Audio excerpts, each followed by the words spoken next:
प्रिय भावकों, जय श्री कृष्ण। आज मैं आपको बुध रेखा की दूसरे प्रकार के बारे में बता रहा हूँ। देखिए, ये बुध रेखा चंद्र पर्वत से निकल कर के बुध पर्वत तक गोलाई लेके जाती है और ये सूर्य पर्वत है, बुध पर्वत के बीच में आ जाती है। यानी चंद्र पर्वत से निकल कर के यहाँ बुध और सूर्य के पर्वत के बीच में अगर कोई गोलाई लेके रेखा होती है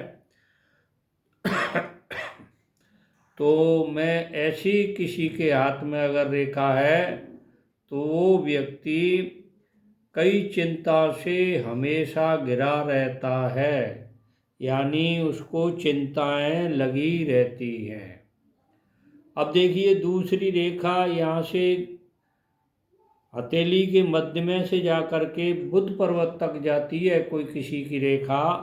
अगर इस तरह की रेखा किसी के हाथ में है, यानी करतल के बीच में से होकर के बुध पर्वत तक जाती है, उस आदमी को व्यापार में लाभ होता है और उसका शरीर निरोगी रहता है। यानी इस तरह की रेखा होगी आपके हाथ में तो व्यापार से लाभ होगा और शरीर निरोगी रहेगा। अब दूसरा चित्र मैं आपके सामने प्रस्तुत कर रहा हूँ। देखिए, ये देखिए, यहाँ से एक रेखा निकल कर के बुध पर्वत तक जाती है और बीच में कोई गोल बिंदु होता है, तो वो आदमी यानी इस तरह की किसी के हाथ में रेखा होगी और गोल बिंदु होगा उस पर, ये बुध पर्वत तक जाती है, तो वो आदमी चोर होता है और भ्रष्टाचार की प्रवृत्ति उसके अंदर कूट कूट के भरी रहती है।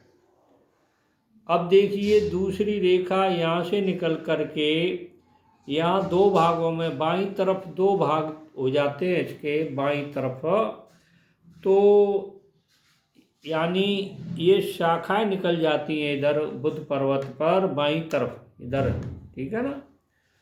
तो ऐसी अगर किसी के हाथ में रेखा है, चाहे पुरुष हो चाहे महिला हो, कोई भी हो, ठीक है ना, उसके हाथ में इस तरह की रेखा है तो वो व्यक्ति कई कार्य करता है, बहुत सारे कार्य करता है, परंतु सफलता किसी में भी नहीं मिलती।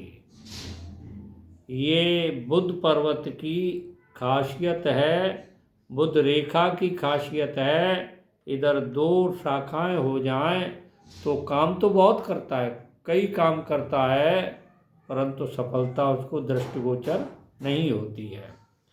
तो जो नए देख रहे हैं, मेरे चैनल को सब्सक्राइब करें, लाइक करें, शेयर करें, और जो हमेशा देख रहे हैं वो लाइक करें, शेयर करें। जय श्री कृष्ण।